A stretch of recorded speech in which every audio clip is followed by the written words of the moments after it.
Welcome back everyone. In today's episode, I'll be taking you on a journey to some of the places we like to eat in Suzhou. We'll be leaving this beautiful city in a few months, and it's got me thinking about some of the places that we really like to eat. These are our go-to places because of the memories they hold for us and because of the lovely food we get to enjoy every time we eat there. So, without further ado, here are our favourite food places in Suzhou. Tai Fung, located in Xingjiang Mall Palace, it is my number one favourite place to go because of the quality ingredients and various flavour profiles each dish has. It also serves a good range of vegetarian and meat dishes, which makes it an excellent all-rounder in terms of having something for everyone, but also because the food is such high quality. The cuisine is authentic Chinese food in the form of noodles, rice dishes, xiaolongbao, baozas and traditional Chinese desserts. All food is handmade on site and you can see the chefs prepare the dumplings and noodles at the front of house. Tai Fung is known for its xiaolongbao, which translates as soup dumplings or soupy buns. They consist of a thin flour parcel filled with pork and hot soup. You can dip it into vinegar for extra flavour. You can usually fit one in your mouth whole, and when you bite into it, a burst of soup is released, adding to the texture of the food and the enjoyment of eating it. I love this place so much. Next up is one of two Japanese restaurants that we go to. This one is located in the Eslite building, which is a mall and a bookstore at the same time. The design of the space within the building is unique. It has a large staircase as you enter and you can find anything from clothes, toys, books, stationery, homeware products, and of course, restaurants and cafes. This is a refined mall because the style of the architecture isn't generic like most of the malls you would typically see in China, which tend to have an open central path surrounded by shops in a rectangular or circular formation. Okay, so the name or the logo of the eatery translates as red. I usually come here to eat the eel rice, and my wife will have the ramen noodles. The ingredients are fresh and the taste is authentic. As in most restaurants in China, you can order straight from the QR code on the table and order via the Alipay app or WeChat app.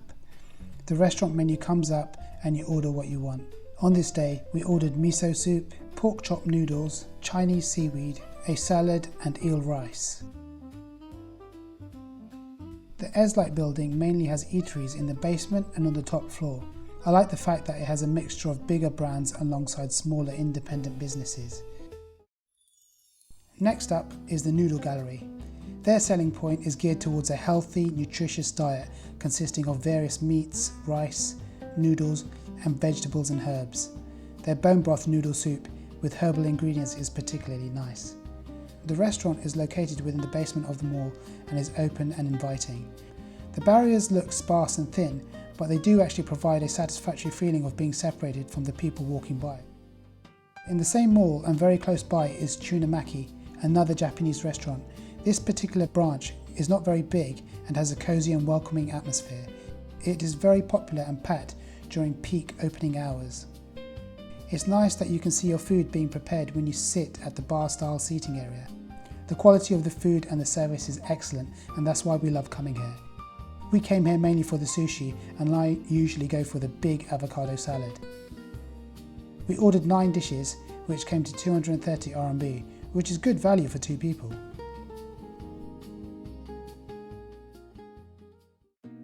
Back to the Eslite building and we have the Shaoxuan noodle place. This is another independent family-owned business on the same floor as the first Japanese restaurant I spoke about earlier on in the video. This place is more of a quick stop-off place to eat. The service is fast and the food is fresh. The cuisine is Chinese and very healthy. Once again, we ordered from the QR code on the table and decided on 5 dishes. Braised beef noodles and a whole host of fresh vegetables with bean sauce and tofu goodness. Another restaurant we really like to visit is also in the Eslite building, but it is slightly more expensive than the other restaurants because it is a restaurant that specialises in Chinese vegetarian cuisine.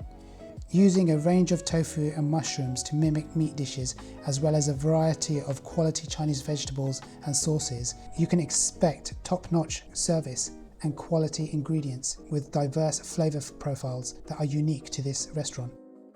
Other honourable mentions go to the Hong Kong Melodie restaurant, which has some classic dishes such as sweet and sour pork, battered fish and stir-fried vegetables. Because we are leaving quite soon, I'm going to miss eating baozas. One particular style of bao that I've found online from the Xinjiang region is the Xingjiang Bao.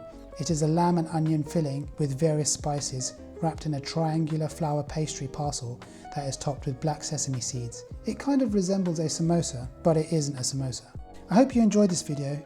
If you have any suggestions of Chinese food that you love to eat, mention them in the comments below. See you on the next one.